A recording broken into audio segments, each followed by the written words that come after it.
Greetings, Jedis. This is Captain Rex, and you're watching Star Wars Nut 77, home of the Star Wars memorabilia reviews. Move out!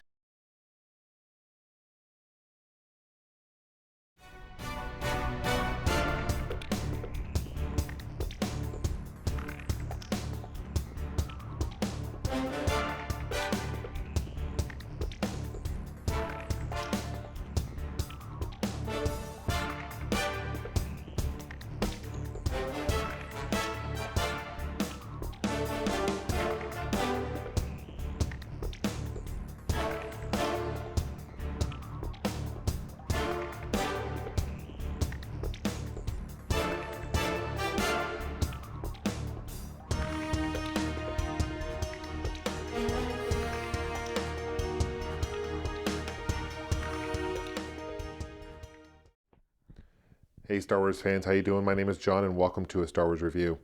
In this episode I'll be reviewing this very limited edition Darth Vader. Came out in 1994. I'll talk a little bit more about the history of the statue here in a second, but I just want to say a big thank you to a good friend of mine here on YouTube. His name is Ty Laurie, and he was very generous and he decided to send this to me, which is awesome, and it blew me away, and I just love the detail of the statue. So I wanted to kind of show it off to you guys and talk about the statue itself, why it was so limited and kind of hard to find, and why it's very sought after for collectors today. Thanks for watching. Here's a closer look at the statue itself of Darth Vader. At a closer look, you'll see that it's very detailed. The painting on this is amazing. It's a high-end paint job. You can see that they even did the detail of the chest plate and the belt and everything. You got the gold Star Wars here. This thing is really heavy. It's actually 10 pounds, high quality, cold cast porcelain statue. So it's a very high end. It's actually one of the first, if not the first, high-end Darth Vader products that hit the market. And this came out in 1994 by CinemaCast, which was a division of Kenner. This thing retailed basically for $200, $199.99 back in 94. So you can imagine that's a significant amount of money for a statue. But it is very highly detailed. In fact, one of the interviews done in the mid-90s with George Lucas, you actually see this specific statue on his desk in the background. And for a while anyway, it was actually one of George Lucas's favorite Star Wars statues. I'm not sure if that's still the case because it's been out for almost 18 years, but I know at the time this came out, George Lucas really loved it. It's actually into 4 pieces. It stands 15.5 inches tall. The base is 2 inches tall, and it comes into 4 pieces. The lightsaber actually comes out like this. You can remove the lightsaber like so. And the head actually comes out with a cape. There's like a little peg there. And then Darth Vader actually comes off as well, the base. So it does come in 4 pieces. I'm going to rotate this 360 so you can kind of get all angles of it. And as I do that, let me talk about this pose where Darth Vader's in. You might recognize it. This is taken from Return of the Jedi.